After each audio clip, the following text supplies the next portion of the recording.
अभी के टाइम पे जो सबसे ज्यादा और सबसे बड़ा क्वेश्चन आता है कंसल्टेंसी के अंदर भी और नॉर्मल यूट्यूब के कमेंट्स के अंदर, फेसबुक में मैसेजेस, कमेंट में, इंस्टाग्राम पे, वो यही आता है कि 1 साल से इन्वेस्टमेंट कर रहे हैं, 1.5 साल से इन्वेस्टमेंट कर रहे हैं, कुछ तो पैसा बन ही रही नहीं रहा। क्या लॉन्ग टर्म में 12-15% का भी रिटर्न मिल पाएगा पोर्टफोलियो पे या नहीं मिल पाएगा?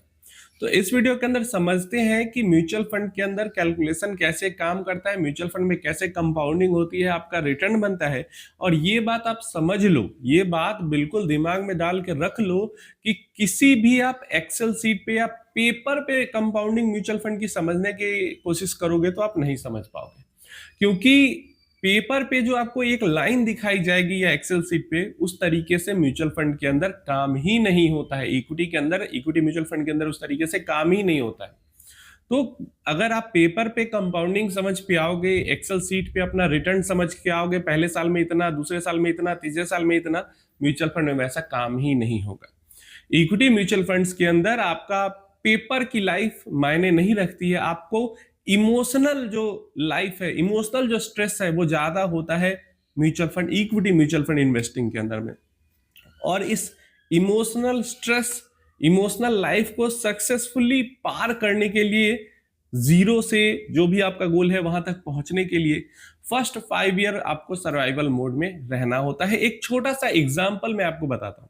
देखो, कंपाउंडिंग का मतलब क्या म्यूचुअल फंड में कहा जाता है कि आज हमने इन्वेस्ट किया, उस पर जो रिटर्न बना, अगले साल इन्वेस्टेड और रिटर्न दोनों पे रिटर्न बनेगा। इसलिए कहा जाता है कि कंपाउंडिंग काम करता है।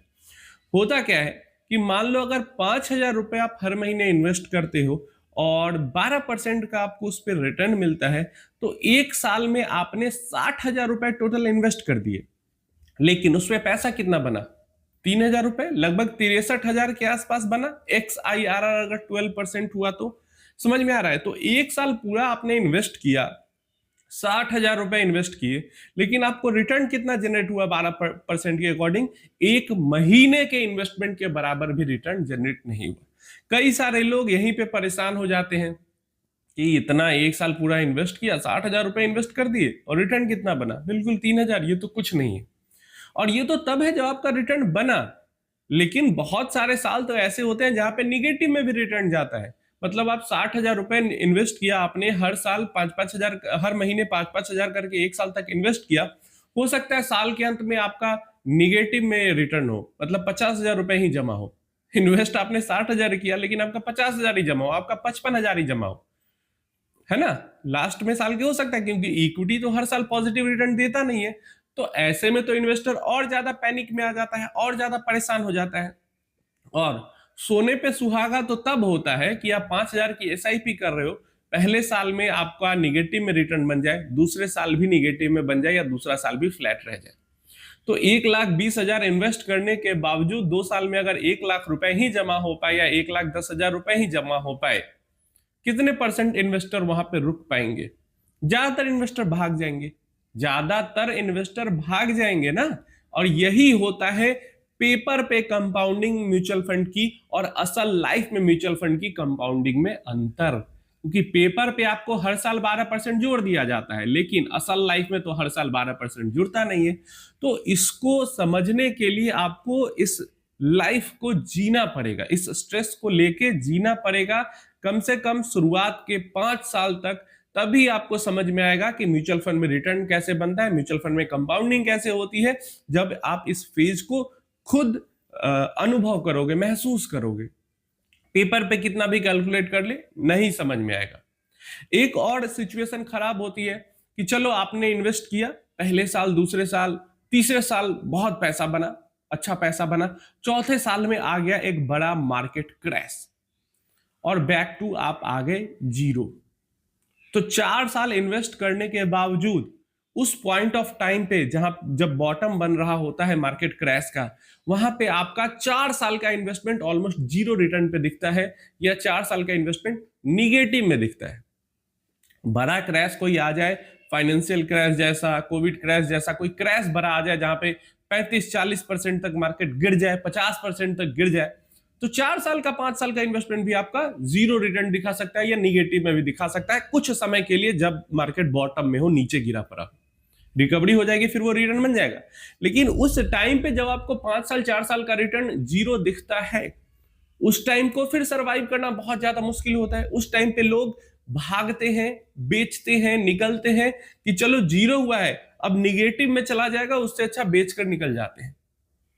तो ये जो सारा सिनारियो है, ये सिनारियो जब आप खुद से इन्वेस्ट करोगे, असली में इन्वेस्ट करोगे, तो आपको समझ में आएगा। पेपर पे आपको कितनी भी ट्रेनिंग दे दी जाए, ये चीज आपको समझ में नहीं आएगी, है ना। पेपर पे कितनी भी ट्रेनिंग दे दी जाए, आपको ये चीज समझ में नहीं आएगी। और जिस टाइम पे ज्यादा इन्वेस्ट करना चाहिए, जैसे अगर आपने इन्वेस्टमेंट स्टार्ट किया, शुरुआती 2 साल आपको रिटर्न नहीं बना, तो आपको और ज्यादा इन्वेस्ट करना चाहिए। आपने इन्वेस्ट किया, 4 साल 5 साल बाद मार्केट क्रैश आ गया, बॉटम पे मार्केट चली गई, आपका रिटर्न जीरो दिख रहा है, आपको और ज्यादा इन्वेस्ट करना चाहिए, लेकिन उस टाइम पे इन्वेस्टर भाग जाते हैं। और इसीलिए मैंने कहा कि म्यूचुअल फंड की कंपाउंडिंग आप उसको जी कर समझ सकते हो, उसको आप एक्सेल शीट पे या पेपर पे कैलकुलेट करके नहीं समझ सकते। अगर सब कुछ सही भी चला, अगर हर साल 12% का रिटर्न भी बन गया, तो लगभग 5 साल बाद आपकी इन्वेस्टमेंट पे साल का 30 से 40 हजार रुपए जनरेट होगा, 5 साल बाद। और जितना आप साल का इन्वेस्ट कर रहे हो, साल का उतना रिटर्न जनरेट होने में 6 से 7 साल लग जाएंगे। समझ रहे हो?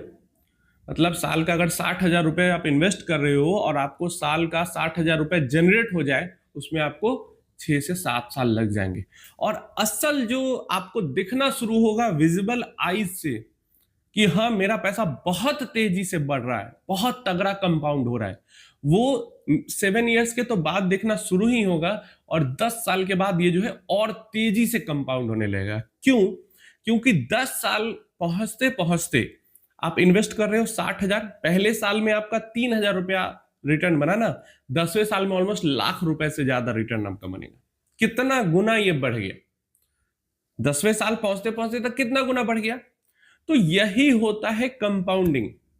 एक तो ये कंपाउंडिंग एक लाइन में नहीं चलती, एक तो निगेटिव कंपाउंडिंग भी होती है कि इस साल गिर गया 10% तो मेरा कॉर्पस घट गया, अगले साल अगर 20% गिर गया तो उस घटे हुए कॉर्पस में से 20% और घट जाएगा। लेकिन इन सब को अगर आप झेल जाते हो तो 10 सालों में आपका जो एवरेज रिटर्न बनता है वो ऑलमोस्ट बन जाता है एवरेज जो पास्ट में बना है, जो लार्ज कैप में 12% दिखता है या मिड स्मॉल में 15% 18% तक दिखता है। एंड देन असल जादू कि जितना आपने साल का इन्वेस्ट नहीं किया शुरुआती फेज में, उससे ज्यादा, उससे 2 गुना 3 गुना तक एक साल में आपकी इनकम होने लगती है। जैसे 10 साल से जैसे ऊपर जाएंगे तो लगभग मैंने बताया जितना इन्वेस्ट नहीं किया उससे 2 गुना आपका हर साल जनरेट होने लगेगा। 15वां साल पहुंचते पहुंचते 3 गुना तक पहुंच जाएगा आपका साल का इनकम, जितना आपने इन्वेस्ट नहीं किया है। तो इसी तरीके से, और जैसे जैसे ये समय बीतते जाएगा, हर किसी को, आप अपने 20s में इन्वेस्टमेंट स्टार्ट करो, 30s में करो, 40s में करो, जब भी करोगे शुरुआती के जो 5-7 साल है वो बिल्कुल फ्लैट ही जाएंगे। शुरुआती के 5-7 साल में आपको बिल्कुल पैसा बनता हुआ नहीं दिखेगा, उसमें आपको यही दिखेगा कि मैं जो पैसा इन्वेस्ट कर रहा हूं वही मेरे पोर्टफोलियो में है, कभी कभी तो निगेटिव भी दिखेगा। असल जादू 5-7 साल के बाद और सुपर वाला जादू 10 साल के बाद होना इक्विटी के अंदर शुरू होता है। और कंपाउंडिंग का बेनिफिट भी आपको उसके बाद ही देखने को मिलता है, क्योंकि जब साल के अंदर कुछ लोगों के लिए, और उसके बाद तो महीने के अंदर जब लाख लाख रुपए ऐड होने लगेंगे पोर्टफोलियो के अंदर, फिर देखने को मिलेगा कि कैसे ये कंपाउंडिंग काम करती है। और इसके लिए आपको खुद से इन्वेस्ट करके खुद से इसको फील करना होगा, झेलना होगा। पेपर पे कितनी भी ट्रेनिंग मिल जाए आप नहीं सीख पाओगे इस चीज को। अभी जैसे 1.5 साल 2 साल से चल रहा है, कितने लोग हैं जो कि खुश हैं, कितने लोग सिंगल मतलब पहले कुछ महीने पहले तक तो आता भी था 1-2 अच्छा कमेंट, अभी तो सिंगल कमेंट नहीं आता जहां पे इन्वेस्टर खुश है इस खराब मार्केट से। सारे इन्वेस्टर परेशान है इस खराब मार्केट से, जबकि एक्चुअल में खुश होना चाहिए लेकिन परेशान है।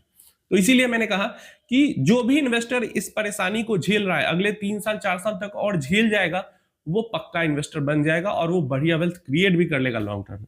और जो इसको देख के भाग जाएगा वो कुछ नहीं कर सकता। आप क्या कर रहे हो इस मार्केट के अंदर में? क्या आपको ये चीजें समझ में आती है? नीचे कमेंट बॉक्स में जरूर बताना।